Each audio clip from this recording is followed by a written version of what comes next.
Bienvenue sur Tesla 3. Ça fait très longtemps que j'ai quelque chose que je dois vous présenter sur cette chaîne. C'est un matériel de chez Ancho. Quand je dis ça fait longtemps, c'est parce que ça fait longtemps que je l'ai reçu, mais je n'ai pas encore trouvé le loisir de vous le présenter. C'est chose corrigée aujourd'hui grâce à ce tuto et à cette review, juste après ça.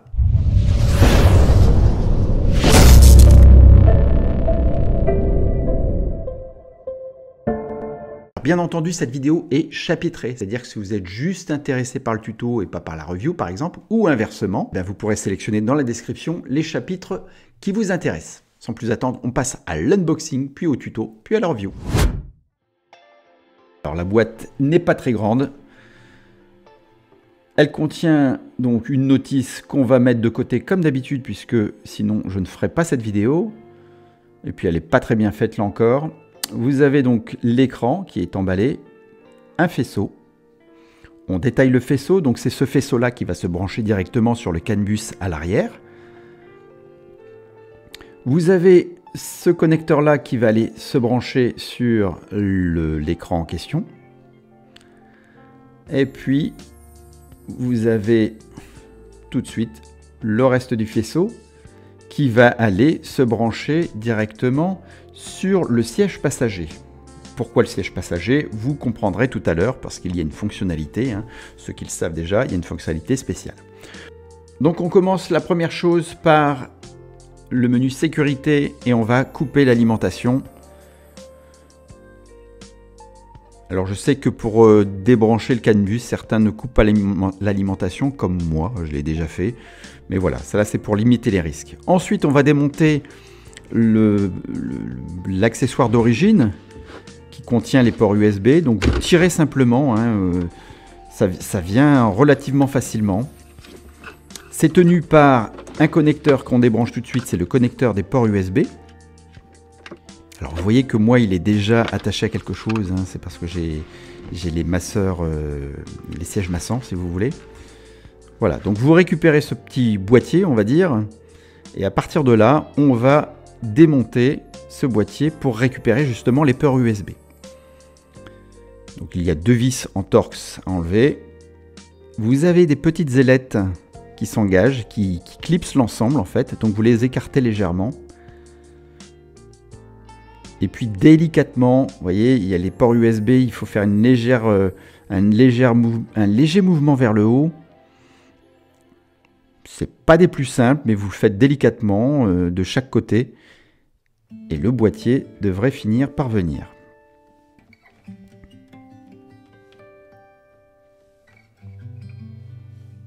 On met cet élément de côté.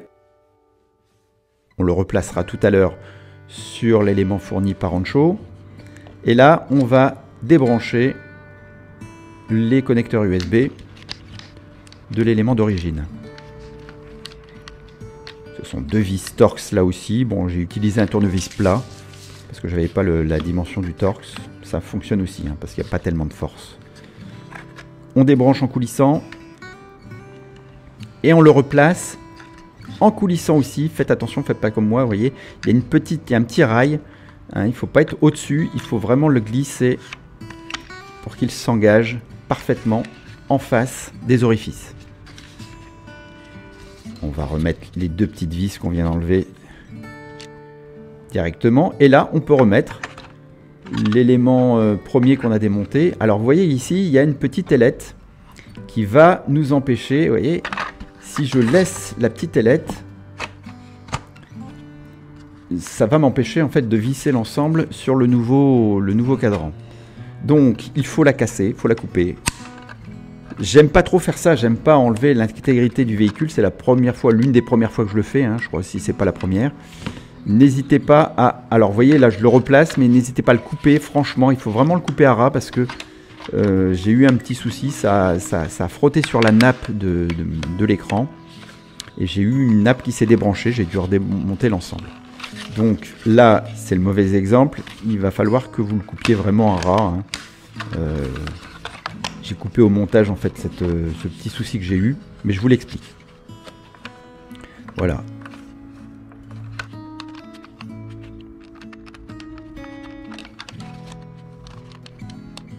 On remet les vis d'origine. Et on a une pièce qui est en un seul bloc, prête à être branchée et prête à être clipsée.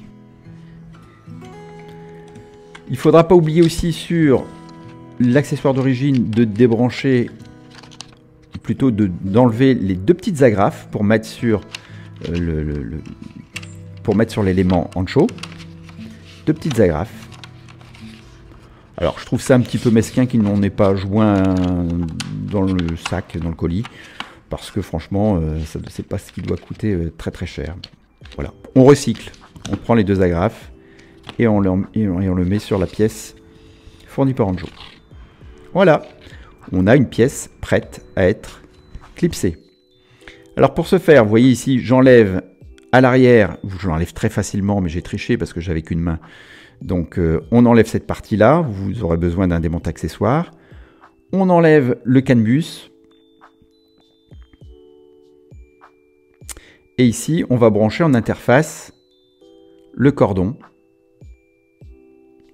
Alors, dans cette image, vous voyez que je commence par le bas et je vais remonter le fil le long de la colonne vers le haut. Je pense qu'il est plus facile de commencer vers le haut et de passer les fils vers le bas, parce qu'il y a l'histoire de la gravité. Là, je vais un petit peu galérer à le monter. Sans aiguille, vous le faites en passant la main, mais il faut des petites mains. Sinon, vous passez un tire-câble, ça va tout seul. Vous passez un câble, c'est sur une longueur de 50 cm, il n'y a aucun souci. Vous voyez, là, je vais le remonter et je vais galérer un petit peu pour la remonter. J'ai coupé au montage. Inutile de vous montrer le moment où j'ai galéré. Mais comme je vous dis, vous mettez un passe-câble, ça passe tout seul, ou vous le passez dans le sens. Une fois fait, vous rebranchez le port USB.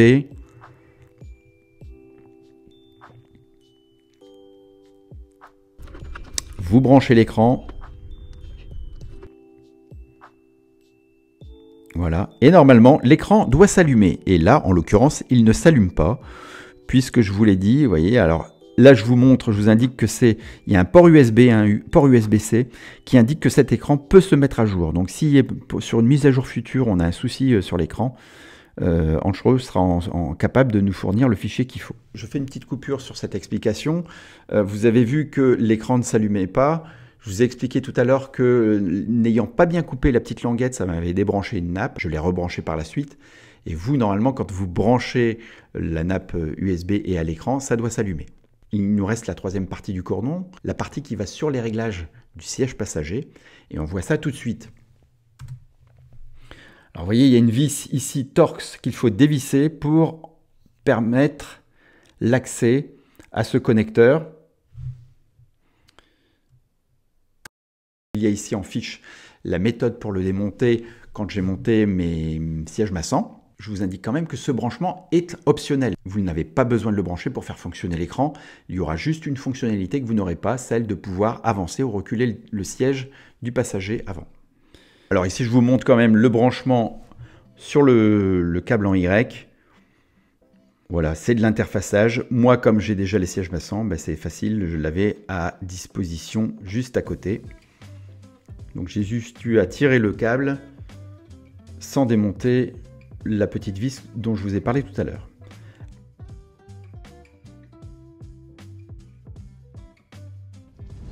Voilà, c'est la fin de la partie tutoriel. Si vous aimez mon travail, n'hésitez pas à vous abonner à la chaîne, à mettre les pouces bleus. On passe maintenant à la review. Alors la première chose qu'on va constater dès qu'on a branché, c'est que l'heure de la voiture n'est pas à l'heure de cet écran.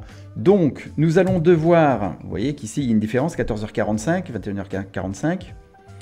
On va devoir maintenir, donc appuyer sur l'écran, vous appuyez sur la touche vers le bas quelques secondes et là vous avez la possibilité, bon, soit changer le langage, ça s'en fiche, soit de changer la time zone. Donc vous appuyez successivement sur les petites flèches pour mettre un GMT+1 pour nous, hein. On est en heure GMT+1. J'ai constaté malgré tout que c'était assez difficile de régler ce critère-là. L'écran tactile n'était pas très sensible. Et pourtant, vous allez le voir après, pour les commandes, il n'y a aucun problème. Mais sur cette phase-là, j'ai eu du mal à la régler à GMT+1. Voilà, pour sortir, vous cliquez sur cette touche. Voilà, en slidant, vous avez possibilité de changer l'apparence de l'horloge d'origine. Alors ça marche du côté gauche, un slide du côté gauche, pas sur tout l'écran, juste le côté gauche. Et on va le voir après, un slide du côté droit aussi. Voilà.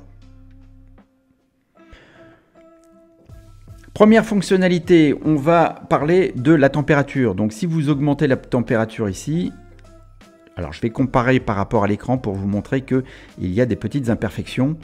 Donc voilà, on est à 19 degrés. Et si je augmente ici à 20 degrés et que je vais voir mon écran, eh ben je suis toujours à 19.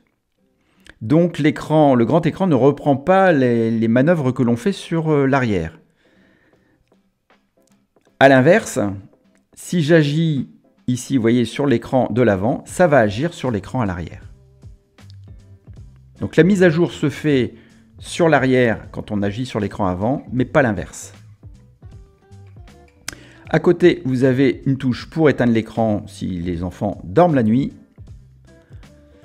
Vous avez un bouton de verrouillage, c'est-à-dire que voilà, il n'y a plus possibilité de toucher sur aucune touche et à aucun réglage, sauf à appuyer sur le cadenas. Vous réglez ici la ventilation. Alors par contre, vous ne réglez pas la ventilation à l'arrière seulement, vous la réglez partout. Et là aussi, la mise à jour ne se fait pas. Vous voyez qu'ici, je suis en force 5, alors qu'à l'arrière, j'étais monté à près de 9.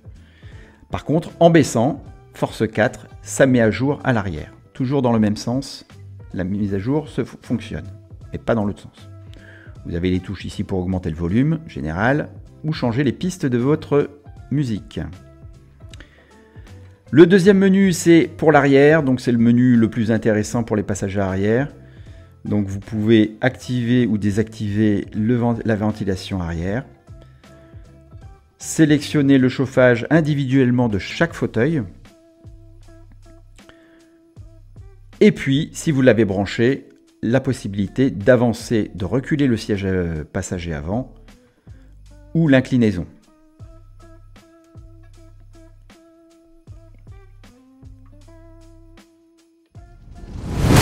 Voilà, fin de la review. Quelles sont mes conclusions sur ce produit? Première chose, il est quand même relativement simple à installer.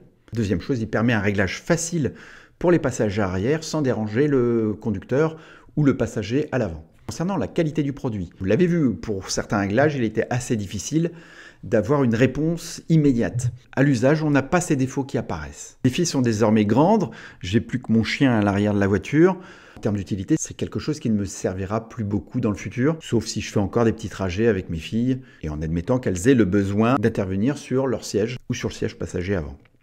Et je vous entends déjà dire, mais pourquoi tu ne fais pas l'essai sur l'écran multimédia? Oui, Ancho vend aussi cet écran multimédia où on a accès à la ventilation avant aussi, où on peut lancer des jeux ou des films, moyennant une connexion 4G, etc. Non, j'ai pas voulu complexifier la chose. Dès que cet écran-là était sorti, et vu le prix, je me dis, mais quel intérêt, étant donné que vous prenez une tablette style iPad, même sur Back Market, quelque chose qui est en face du passager et pas excentré, dans un format plus intéressant et qui peut être individualisé en fonction des passagers arrière. N'imagine pas une seule seconde mes filles regarder un film sur ce petit écran déporté, encore moins joué. Là, c'est la fin de cette vidéo, c'est presque la fin de l'année. On arrive à Noël, donc il est temps pour moi de vous souhaiter un très joyeux Noël, d'excellentes fêtes de fin d'année.